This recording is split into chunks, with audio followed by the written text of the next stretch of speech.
Hi, I'm Clinton. And I'm Nikki, and we're here to share a glimpse of seasoned love. The real, the rugged, and the romance.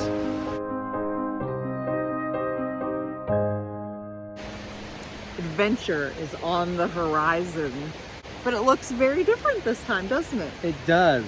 This year, Sparky stays at home. We decided that Glacier Flow, Double wooden kayak that we restored. who Once was a turn. right, and she was named after the glacier lakes in Montana. This year, it's time for Glacier Flow Go back to her roots. to get back to the roots, right? To Yes. go experience the life she was destined to experience. However, Sparky can't handle Sparky and Sky cannot handle that. We have a blast with them, Yeah. but this year, the big black truck is gonna have to haul Glacier Flow and Yes. us. He came up with a fantastic idea of making kind of a hardtop tent kind of thing that we're going to sleep in when we camp in the truck. Come take a look.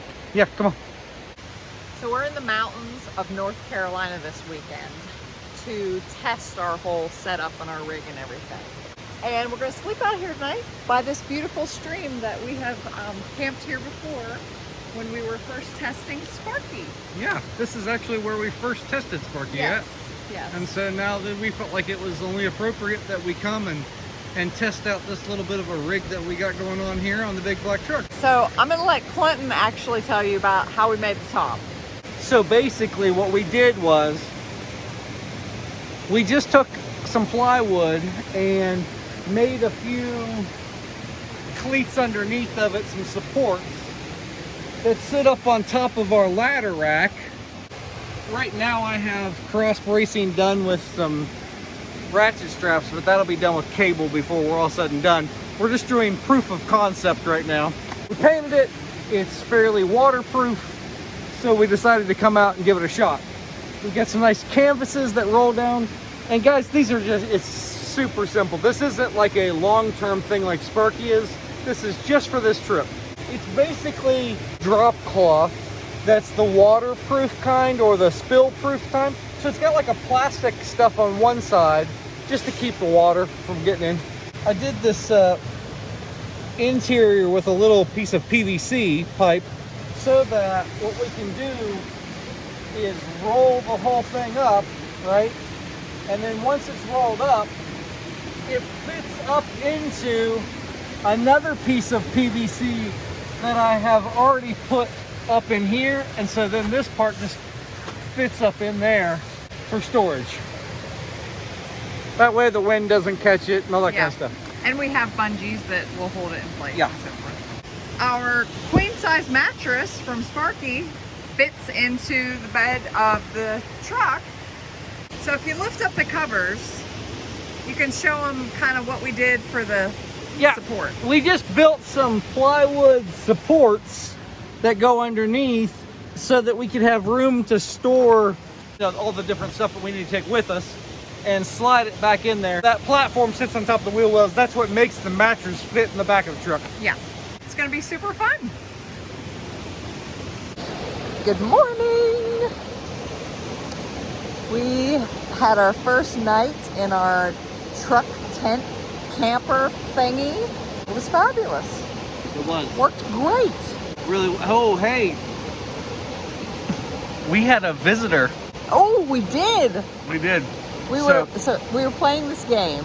Okay, tell them about the game a little bit. So we were playing this game. I brought all of our patches and stickers. Yeah, so some people don't even know that every time we go to a national park, we buy a patch. We had a tradition when our kids were younger. Little. When we went to visit places, we bought embroidered patches as a souvenir.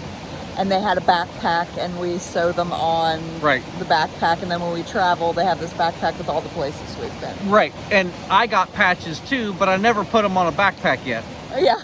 Right, so there are a bunch of patches in there. And we intended to get stickers to put like somewhere on Sparky. Yeah. But we haven't done that either. Anyway, we have this bag of patches and stickers that eventually we'll do something with. I saw it on the counter in our closet, and I thought, I'm just going to bring those along. It'd be fun conversation. Clinton came up with a game that we reached into this bag, mixed them all up, pull out a patch or a sticker. But don't let the other person see.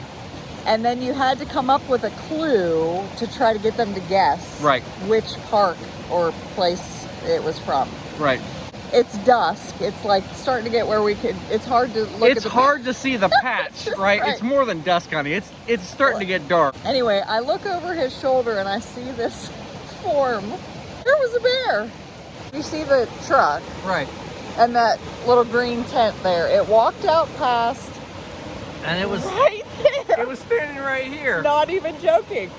And I looked over his shoulder. I was like, there's a bear over there. Actually, she said, there's a bear. When we turned to look at it, it kind of scampered off down over the hill. It was not interested in being anywhere near us.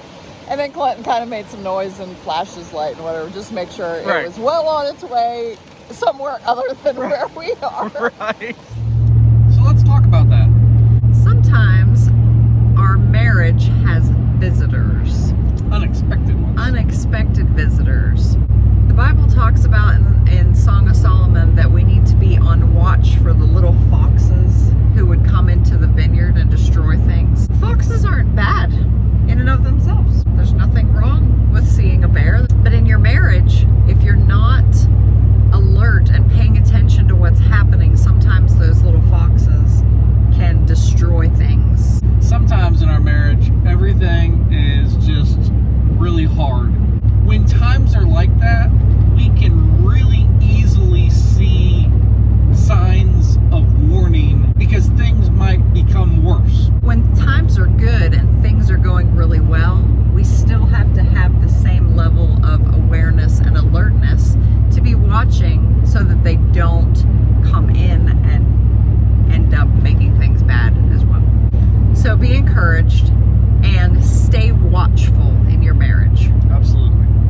At any rate, we are sitting beside the stream this morning, having our breakfast. I just had a little protein bar, and now I'm going to have an apple. I have blueberries in my chocolate oatmeal. We are going to pack things up and head back today. The weather was perfect. Yeah. Oh, just everything about it. Look at you. The sun is just shining on you like for Stay tuned for more adventures coming soon across the country. Yes. Well, 3/4 of the country anyway. Right. With lots of stops in parks that we haven't been in yet. Yeah. And a few that we have that we really like and want to go back. We're going to go back. All right. Stay tuned.